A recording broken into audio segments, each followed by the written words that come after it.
están diseñadas atendiendo a sus intereses y a las motivaciones de cada uno de nuestros niños. En estos momentos Miram ofrece ocio de sábado por las mañanas con el programa de Menudo Miram.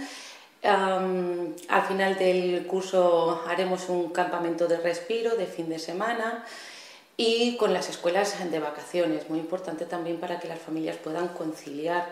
El ocio está pensado para los niños, pero también para nuestras familias.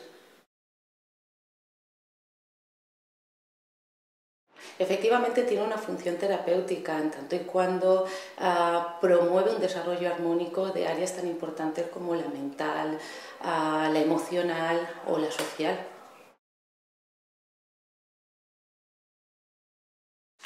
Nuestro programa de voluntariado ofrece una formación teórica y práctica, donde ellos empiezan a conocer las características y las implicaciones de nuestros niños y posteriormente pasan un tiempo con ellos, acompañados por los terapeutas de la Fundación, para que al final puedan, de una manera directa, colaborar con nosotros, trabajando con ellos dentro del programa de ocio, que sin los voluntarios no sería posible.